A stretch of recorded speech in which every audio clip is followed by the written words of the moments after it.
Alright, y'all, this is Tony B. I've been avoiding doing this video. I've been really avoiding it because black people are just so emotional. But now I realize I have to make this video. Ain't no fancy Hollywood anything. I'm sitting in my car. This is the video explaining my position and what I said about the Sandra Bland case. On Facebook, everybody's been talking shit, hitting me up and cussing me out, calling me Tony be unconscious, doing all of this stuff, and it finally reached a head when a bunch of so-called black women poets under the guise of white feminism went to the NPS heads, that's the National Poetry Slam heads, and got me banned from selling my poetry gear at the National Poetry Slam because they said that I was misogynistic and that my comments offended them. Really? My own damn people? Why is it I always have trouble? Not with anybody else, but my own goddamn people. Yet, I've stood by Dr. Khalid Muhammad. I have lived poetry, lived activism, lived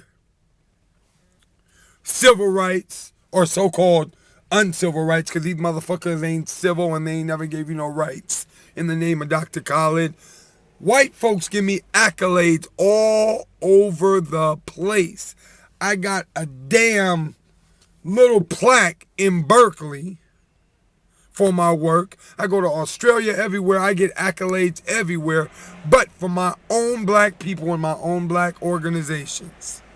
Now I got people on Facebook talking about, oh, we're going to boycott Tony B. Conscious. Yeah, because he ain't real. Black people. Black people. You can't boycott me when you never supported me in the first damn place. Really? I post every day and you never like anything. You never support me at all, but now all of a sudden you want to ban me? My people. Like Dr. Khalid once said to me and a bunch of other black historians. White people invented white supremacy, but black people perfected it. Damn. Post-traumatic slave disorder. Really fucked up. Anyway, let's get into this conversation. What I said about the Sandra Bland case was, after watching the video over and over, ego put aside, she could have went about dealing with the officer when he walked to the car a little differently.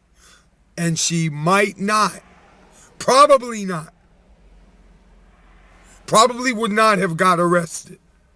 That's what I said. Now, the conscious spiritual people agreed with me. Those people who are on a metaphysical level. But all the Facebook revolutionaries and everybody else want to get upset because they think every time a damn cop comes to your car, you have the right to cuss him out. Yes, you do. You may have that right. But guess what? We are still living in Jim Crow, black people. Still living under the guise of global white supremacy. And really, since the 70s and the 60s and the 50s when we were getting lynched, shit really ain't changed that much. You may think it has, but it hasn't. Sandra Bland is from the South. She posted videos talking about Black Lives Matter. She knows the deal. She was in a Klan county, known Klan county. He walked up to the car. All she had to do was put out the cigarette. And when he baited her with, "What's wrong?" all she had to do was say, "Nothing, officer. I'm just a little, I'm going through a little something, but I'll try to make sure I put on my signal next time. And I'm sorry about that. Took the ticket or the warning and got on her way. Now, her death, once you're in the jaws of global white supremacy, once they capture you, once they have captured you, then you are in the belly of the beast. Then anything can happen to you. Her death, yes, like all of the others, millions of countless brothers and sisters who I could go on naming for days and days and days and days and decades and decades. Her death is a tragedy. Yes, I am sad. And that was a sister. She was conscious. We needed her. We needed her here. We don't need her to be another martyr. We needed her here to talk. She was going to be a teacher. There are students who needed her. So we needed her here. But like I said, a lot of brothers and sisters in this time, they have this ego and they have this illusion that somehow they are free in the system of global white supremacy and they can talk anything and do anything and get away with it. No. A sister by the name of Laini Mataka, she wrote a poem. She's from D.C. She wrote a poem in the early 2000s, Black 2000, talking about how these black folks love to talk about our ancestors as if they were weak. Oh, well, if I was in slavery, that shit wouldn't have happened to me. It wouldn't have went down like that because I would have. You give your ancestors a disjustice when you act like you would have done something better than what they did. And she goes on to say, white people drop drugs and guns off in our community, we take it. They kill us when they want to and we take it. They do every goddamn thing. They give us the poorest food, the worst of everything, and we take it. And if we ain't doing nothing now, we wouldn't have done nothing then. We would have been the same folks. The reason I bring this up is because when our ancestors freed slaves, even Nat Turner types, if they weren't out killing, Frederick Douglass and Harriet Tubman, when they were on the road and slave catchers or whoever, white people, were talking to them or would come up and have conversations with them, do you think they would cuss them out? You think they would go, oh, well, it's my right. You fucking cracker. You think they did that? No, they didn't. They could have. They had the right to. But they didn't. You know why? Because they needed to survive. They knew that they had to get through. Us, we got all these fancy cameras and everything. Everybody want to be on camera. She didn't even know homeboy was filming her. Now, what if he wasn't filming her? What, the police cam? We know that everybody gets off on police cam. Everybody gets off on police cam. We train our little boys, like my son. I printed it out as well. What to do when the police stop you. How to act. How to be polite. How to just get out the situation. How to talk calmly and not pose a threat. Why is it we teach that to our little boys, but we don't teach that to our women? To our black men are taught that and know that as a survival instinct, but our black women don't or don't care? Or is it their position with corporate America and their position with white supremacy and their position that has made them even feel like the white man protects them over black men, in the court system, child support, all of that makes them think that, oh, well, we in a better position. We different than y'all.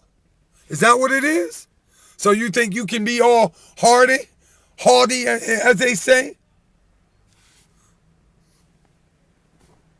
Sisters, we need you. This is not misogynistic. This is realistic. We need you here. These cops, these Klan members, whatever you want to call them, these white supremacy assassinators, are no different than they were when they used to lynch us and all come out and eat, bring their children, have a picnic when they would pick a nigga. This is not the time for us to be trying to raise up on them. We ain't got no army. We ain't got no backbone, no structure. Bunch of sellout Negro preachers who will sell us out for a dime. Organizations that are boule and connected to this very system that we are fighting against. Hell, we can't even get our billions of black dollars straight to go into our community. Everybody walking around doing motherfucking protests, but stopping at all the Asian stores to buy red, black, and green flags made in China. Really? I say this because Tony be conscious, and I need to get this straight for y'all. I don't play with this. Just because you don't see me out there, I've been there, I've done that. We gotta evolve, black people. So this is why I'm doing this right now and dropping it on you. Because everybody's talking all this mess. They got a whole lot to say about Tony Be Conscious now. But before, when I'm out here every day doing the work, reaching the people, reaching kids with art, street art, trying to teach them in a way that they can relate to, y'all ain't got nothing to say. Y'all don't even support me. Y'all don't even throw a dollar my way. And y'all my people. And y'all know who I am. Half y'all need your damn asses kicked. You are a waste of skin. A waste of energy. You don't support those who really are doing stuff in the community. My boy Siddiqui Bakari. I mean, all of us who used to be slam poets, who used to be poets, not slam poets, poets. Because we don't roll with anything that prostitutes our art form.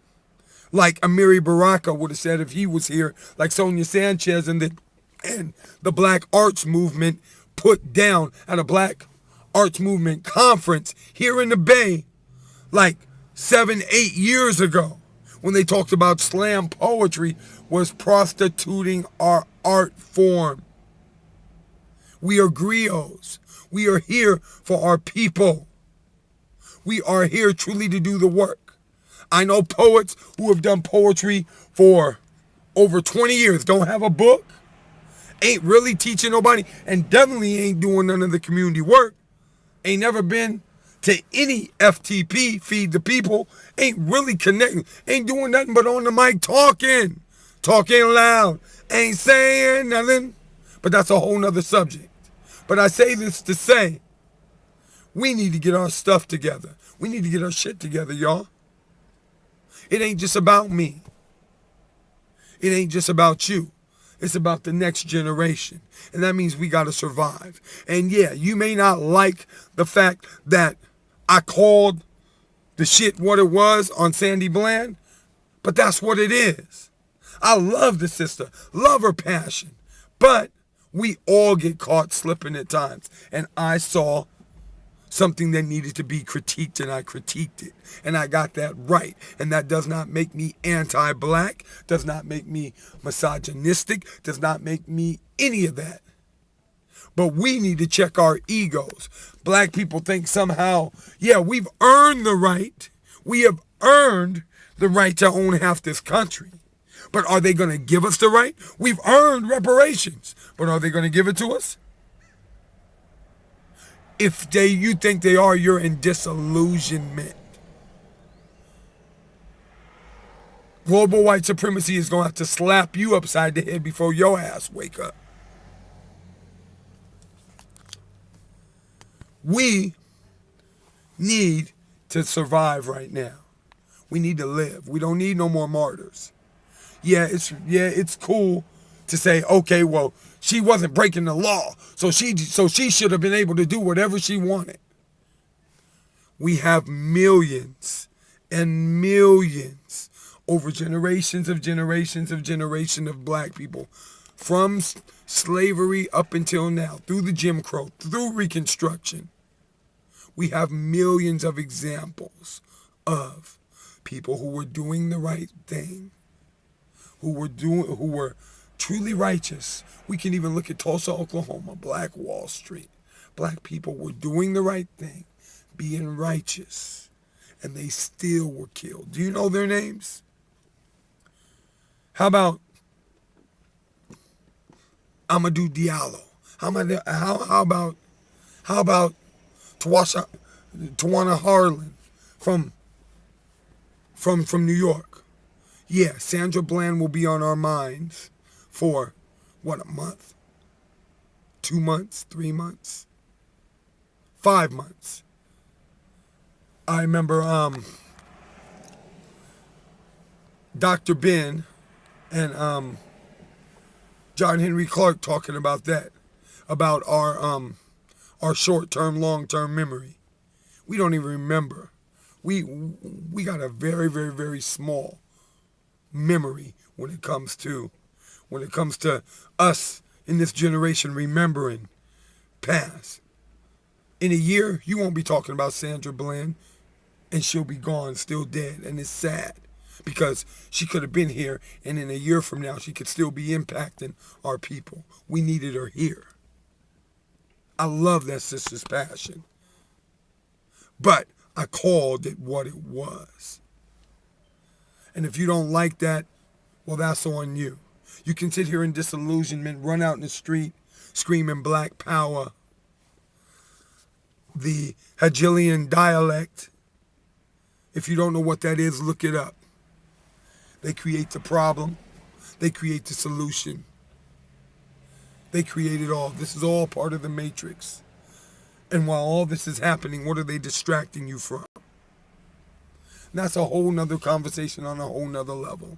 But I made this video because y'all are attacking me, Tony Be Conscious, the brother who lives and dies for his people every day. I'm not dying a physical death, but I've definitely died a financial death.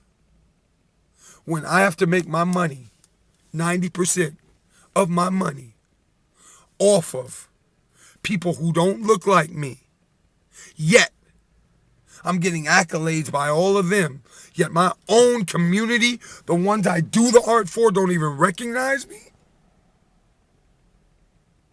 What in the hell is that? And then, when I speak out on anything that, quote unquote, the masses of Negroes don't follow, you want to boycott me? You want to shut me down? All you pseudo sisters? And all you Africans? And all you Negropeans or Afropeans? Looking at the world through a European lens, but in black skin? That's whack. Super whack. Beyond whack. Y'all need to check yourselves. Complications of a colonized mind. Anyway, I was only going to do 10 minutes, but this has been probably over that, so I'm going to probably have to cut this in half. But there's so many thoughts and so many things I want to say that I could say, but I won't. But I will say, black folks, learn the lessons. It's cool to want to fight back and do all of that because we need to. We should never let them win and defeat us. But we got to pick our battles. And battling over a damn cigarette in a car because you don't want to put out your damn cigarette and because you want to give them a little attitude leading to you getting arrested. And then I don't know what happened once you were in the jaws of the belly of the beast. You got to call on all of the ancestors. You got to call on everything you know to keep them from murdering you. But our ancestors knew you stay out of their grasp as much as you can. You say whatever You do whatever to stay out of their grasp. You don't let them arrest you. You do anything to not get arrested. That's not selling out. That's not shucking and jiving. That's not, ooh, massa. Oh, yes, massa. No, that's not doing any of that. That's surviving. That's survival in this system. Same thing they would have did 100 years ago. Same thing you got to do now. Like it or not. Because cameras don't mean a thing. They still get off. Witnesses don't mean a thing. They still get off. So now what you gonna do? Oh, well, at least I died, Well, I'm gonna go out like a soldier.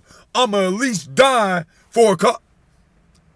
We've got millions of people who've already died for that cause. Millions of innocent people who've died for that cause. So your name just be added to the list. You ain't going in no history book.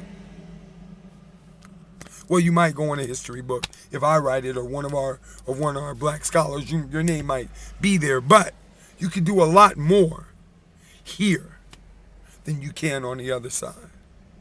We need you here. Black lives matter. So stay alive. And black people who are artists and poets and griots and intellects, we matter too. So support us. Don't diss us. Dr. Umar Johnson, the stuff that he is doing to build black schools. I was at a power networking conference. People got millions of dollars. There was a couple billionaires there. And none of them can see this brother, Dr. Umar, and what he doing and help him. All he need is $1 million. And y'all can't give him that? We got a lot of work to do. But the problem with us is we always want to do everything on camera. Protest march on camera. Talk about our problems on camera. Do everything on camera. It's like we are so seduced by the lens. You don't see Latinos talking about building and restructuring whatever on camera, do you? You see the media everywhere they go? No. You look on a block and it's empty. Wake up in a week, they done build a whole shopping center full of their stuff. Same thing with the Asians. No cameras was around to go into the back room with them. Oh, well, you know what? That's what the Asians gonna do.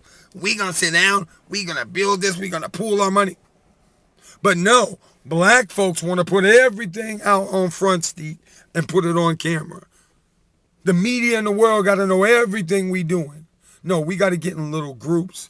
We got to huddle. Even this Black Lives thing, they had a whole conference in Cleveland. The real conversations shouldn't be publicized. The real strategies shouldn't be publicized. It should be a Marcus Garvey type thing. You take people, you go in back rooms, you talk. You go door to door, individuals if you need to. Talk to them without no cameras, without nobody around. Talk to them. We get this thing right.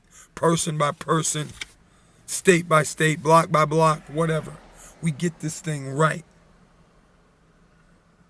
Not with the media all up in our ass. Because you know the media don't work for us. And you know the media ain't on our side. This is Tony B, being conscious.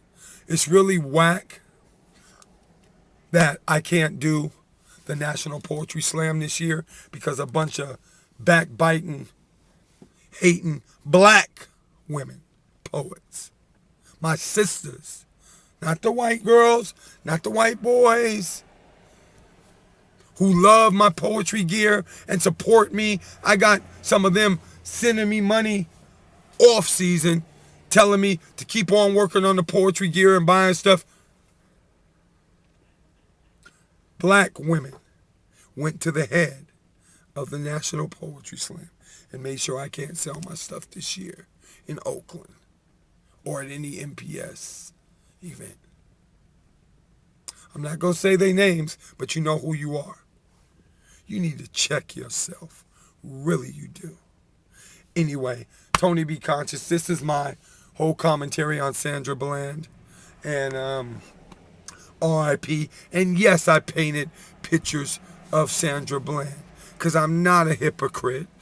I'm not a capitalist because I am able to use my talents, my hip hop culture to glorify her life. She was a beautiful sister. And yes, I will reiterate one more time.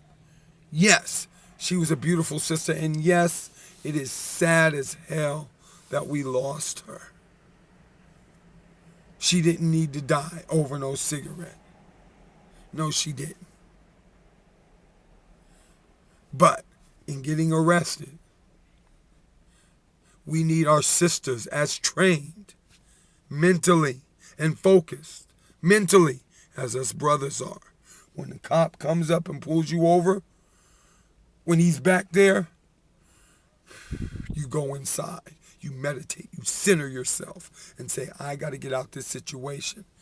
I visualize myself driving away from this situation.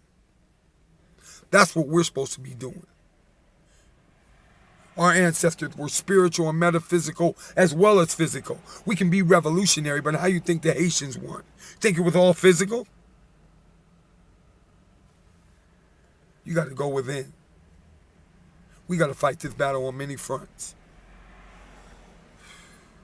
When the cops roll up, stay calm. Get out the situation. Stay real calm. Get out the situation. We need you to live. Black Lives Matter. Tony B. Peace.